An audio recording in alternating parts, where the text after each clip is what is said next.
Hello everyone, মানে ইউটিউবারের নতুন একটি ব্লগে তোমাদের সবাইকে ওয়েলকাম। আর গরমের কথা নতুন করে কি বলবো, যা গরম পড়েছে তাই ভাবলাম যে আজকে আর বেশি হাবিজাবি কিছু রান্না করব না। দিনের রান্না আর খাওয়াটাই তো মেন কাজ আমাদের সবার কাছে, সবাই বলতে আমাদের প্রত্যেকটা বাঙালির কাছেই। ঘুম থেকে উঠে কি খাবো, আর দিনের শেষেও আবার কালকে কি খাওয়া হবে, দুপুরবেলা খেয়ে উঠে আবার রাতে কি খাবো, রাত্রেবেলা খেয়ে উঠে ব্রেকফাস্টে কি হবে, এটাই হলো আমাদের মেইন কাজ। তো যাই হোক, পেটটা যদি শান্তিতে থাকে তাহলে মনও শান্তি, কোনো ঝগড়া ঝামেলা কিচ্ছু নেই।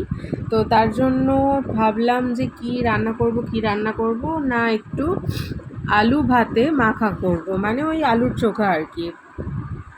আর হচ্ছে টক ডাল করব। আর আমি খাবো না ডিম, শুধু ডিম স্যান্ডি খাবে। ভাত একদম অল্প করে, যাতে ডালটা এক বাটি খাবো আর আলুর চোখাটা অল্প করে খাবো।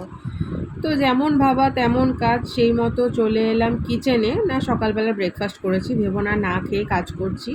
তো সকালবেলা আগে ঘরদোর পরিষ্কার করে আর স্নান করে জামা কাপড় মেলে দেন এবার ব্রেকফাস্ট করে একেবারে কিচেনে চলে এসেছি। আজকে একটু লেট করে কিচেনে এসেছি, ওই নিয়ার অ্যাবাউট 12টা ধরে রাখো, কারণ সেরকম কিছু রান্নার ছিল না, 1 ঘন্টাতেই রান্না হয়ে যাবে। আর রাত্রেবেলার দিকে আর কি ভেবে রেখেছি যে দুধ রুটি খাবো, কারণ এটা ওটা গরমে খেয়ে লাভ নেই। তো দুধ রুটিটাই প্লেন, এই কদিন প্লেনের মধ্যে খাবো। তার কারণ হচ্ছে জামাই ষষ্ঠী আসছে, তো তখন খাওয়া দাওয়া আছে, তাই পেটটাকে এই কদিন রেস্ট দিয়ে রাখাটাই আমার মনে হয় বেটার। কারণ শাশুড়ি তো জামাইকে একা খাওয়াবে না, সঙ্গে তো মেয়েও আছে না, মেয়েই আগে তারপর তো জামাই। তো এটা শুনলে আমার মা বলবে যে না, আগে ও তারপর তুই। তা যাই হোক, রান্না করতে করতে একটু নিজেকে বুস্ট আপের দরকার ছিল, তো তার জন্য মানে দরকার ছিল, এটা মন থেকে বলছি না, কিন্তু দরকার ছিল না। ওই জুসটা যা জঘন্য খেতে, কিন্তু তাও খেতে হলো। আর এখানে কাটছিলাম আলুর চোখা মাখার জন্য পেঁয়াজ আর টমেটো কাটবো বলে রেডি করে রেখেছি। আর ওই যে দেখো দেখা যাচ্ছে, ওটা হচ্ছে তেঁতুল গোলা, মানে তেঁতুল ভিজিয়ে রাখা আছে। টক ডালটা করব হচ্ছে তেঁতুল দিয়ে, যেহেতু কাঁচা আম নেই। তো কাঁচা আম থাকলে আমাদের আর টক ডাল হয় না, বুঝলে, সেটা হয়ে যায় আমের চাটনি, মানে চাটনি বা আমের ঝোল এরকম কিছু একটা হয়ে যায়। তো তার জন্য আম এনে ডাল হওয়া পর্যন্ত আর কোনো রকমই ওয়েট কেউ করে না, তাই আম নিয়ে আসিনি, তেঁতুল দিয়েই টক ডাল হয়েছে আমাদের। তো সেটাই হবে আজকেও। তার জন্য শাশুড়ি মা সকালবেলা আর কি তেঁতুলটা ভিজিয়ে রেখেছে, যেহেতু ডালটা অনেকটা হবে তার জন্য একটু বেশি করেই আর কি তেঁতুলটা ভিজিয়ে রেখেছে। আর এটা একেবারে কেটে নিচ্ছি, তার কারণ হচ্ছে ভাত বসিয়ে দিয়েছি, আর দেখতেই পেলে যে ডালটাও একদিকে সিদ্ধ মোটামুটি হয়ে গেছে। তো এটা এবার কাটলে জাস্ট ডালটা করব, আর এটা আর কি একটুখানি তোমার ফোড়ন দিয়ে মেখে নেবো, ব্যাস এই দুটো কাজ হলেই হয়ে যাবে। আর ডিমটা ভাজবো, সেটা হচ্ছে স্যান্ডি এলে তারপরে ডিমটা ভাজবো। এই যে তেঁতুলটা চটকে নিচ্ছি তোমাদের সাথে গল্প করতে করতে। তেঁতুলে মানে দেখলেই কেমন একটা দাঁত দিয়ে আমার জল বেরোয়। লেবু আর তেঁতুল এগুলো না দেখলেই জলটা আটকে রাখা যায় না, ভেতর থেকে একটা কেমন টাইপের জল বেরিয়ে আসে। আমি জানি না যারা লেবু খেতে ভালোবাসো বা তেঁতুল খেতে ভালোবাসো তাদের এটা হয় কি না, বাট আমার তো এরকমই হয়, কেমন একটা সেই শিরশিরে টাইপের ব্যাপার হয়ে যায়। তো এই যে ডালটা দেখতে পাচ্ছ, ছোট কড়ার 1 কড়াই ভর্তি ডাল করেছি, তার কারণ হচ্ছে 3 জনের পুরো 3 বাটি একদম ডাল হবে। বলতে বলতে আমি হাঁপিয়ে গেলাম, কিন্তু কাজ করতে করতে হাঁপালে চলবে না, কারণ তখন একেবারে লাস্ট মোমেন্টে যেহেতু আমি চলে এসেছি কিচেনে, তাই একেবারে এক নাগারে ঝটপট করে কাজ করতে করতেই অলমোস্ট কাজ শেষে গিয়েছিল। তো তোমার কটা বাজবে, খাওয়ার আগেই হয়ে গিয়েছিলো, তো স্যান্ডিও চলে এসেছিলো। আর এটা না স্যান্ডি ইচ্ছা করে তুলেছে, দেখো আমি সোনাদের খেতে দিচ্ছিলাম, আর এটা দুপুরে না না এরকম রেখে দিয়েছে, হ্যাঁ রেখে দিয়েছে।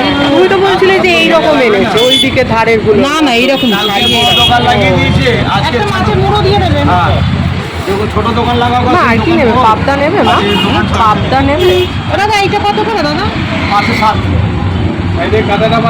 পার্সে, হ্যাঁ তোপসে নেবে তো, পাদুম পার্সে কি করবে, পার্সে নেবে পারছে না, পাবদা গাদা পেটি চিড়ে মোটা মোটা যা সাইজ আছে 14টা।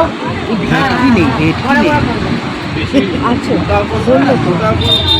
14টা ঠিক আছে এরকম সাইজে লেজা বাদ দিয়ে 6টা গাদা 6টা পেটি লেজার দিকে দুটো।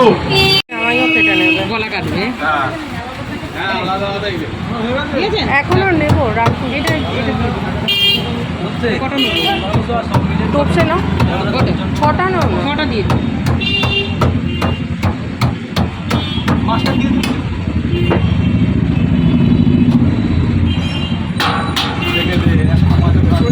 এটা কথা হবে ওই গুনেছে তো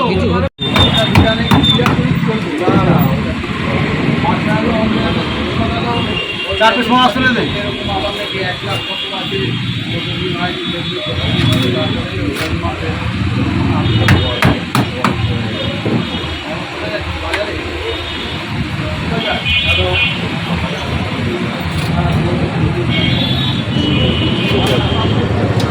ছোট করবো না না এটাই ঠিক আছে। কত হলো? কত হলো দেখে ধরো। ভালো হবে ভেটকি। হ্যাঁ আবার ছাড়ে। না ভেটকিমায় দাম হবে বাসে। এটা দেখুন, এটা দেখুন। ভেটকি দিয়ে দে। ফ্রাই হবে। হ্যাঁ ফ্রাই হবে, ফ্রাইয়ের লোকে ডাক। ফ্রাই করেছি। সে তো চলে গেল, ছিল তো এতক্ষণ। যেটা চাইছে সেটা দিয়ে দাও। মাছ সব বেস্ট হবে। সব বেচতে হবে। হ্যাঁ যদি খাবো সময় ফোন কর। কতটা হলো? বাবা অনেক হয়ে গেছে। মোটামুটি 840। কত করে বললেন?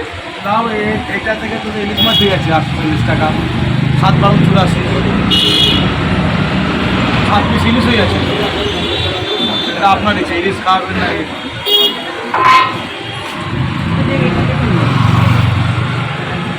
বলুন ওটা কাটতে বলবেন। ওটা কতটা ওজন হবে? আমি তো দেখতে বললাম, তাই তুমি কাটতে বলছি কেন? 750 টাকা। ওটাই নি। মাছটা কিন্তু মোটা ছিল। এবার আপনার ইচ্ছে। এটা কত ওজন, ওইটা কত ওজন হচ্ছে? 7 বারো 84। ওটা 750 কাছাকাছি হলো। এই 900 টাকা 880 টাকা। এটা কি খারাপ? এটা খারাপ না। 100 গ্রাম। তাহলে এটাই নিন, এটাই দিন, 100 গ্রাম পিস দেন। এটাই দিন, এটাই দিন।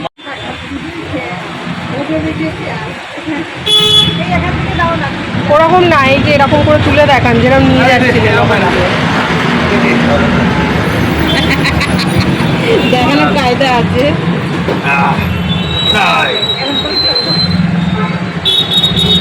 জামাই ষষ্ঠীর বাজার হচ্ছে বলে কথা, সেটা ভিডিও হবে না। এখন তো এইটাই বেশি চলছে, যত তাহলে মাছ কেনা খায় খালি জানেন তো, নিয়ে যান এবার।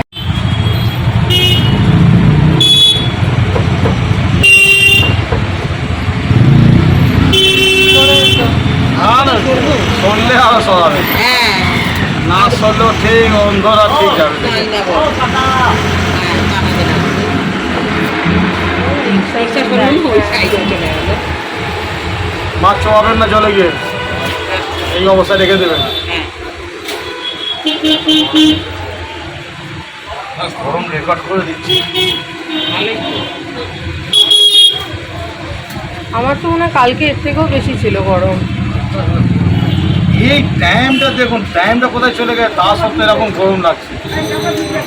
ঠিক আছে মাছ ভালো দিয়েছে।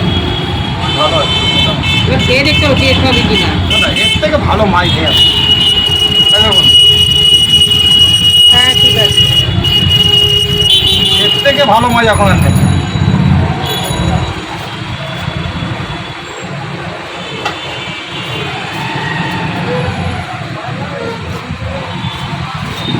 ও বেকা ভেটকি বড় চাপড়া কমপ্লিট। ঠিক আছে, ঠিক আছে, ঠিক আছে না? 16 ঠিক আছে, মোটাটা দিয়ে মোটাটা ঠিক আছে। এর থেকে ছোট করলে অনেক ছোট হয়ে যায়। আবার মা, হ্যাঁ সব ভিডিও করেছি, দেখতেই পাবে। আবার মা বাজার করে জামাইকে নেমন্তন্ন করতে এসেছে। কতবার যে নেমন্তন্ন করছে তার ঠিক নেই। এবার দু হাতে ব্যাগ নিয়ে বাজার টাজার করে এতক্ষণ ছিল, এবার মা বাড়ি যাবে, অটোতে তুলে দিয়ে আসি। এরা বসে আছে, মাকে দেখতে ঢুকেছিল।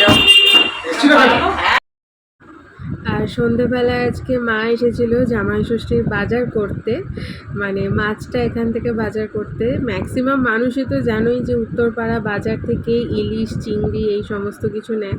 তো আমরাও কী কী মাছ নিলাম সেটা দেখতেই পেয়েছো। আর ফাইনালি কী কী হচ্ছে সেটা তো জামাই ষষ্ঠীর ব্লগেই দেখতে পাবে।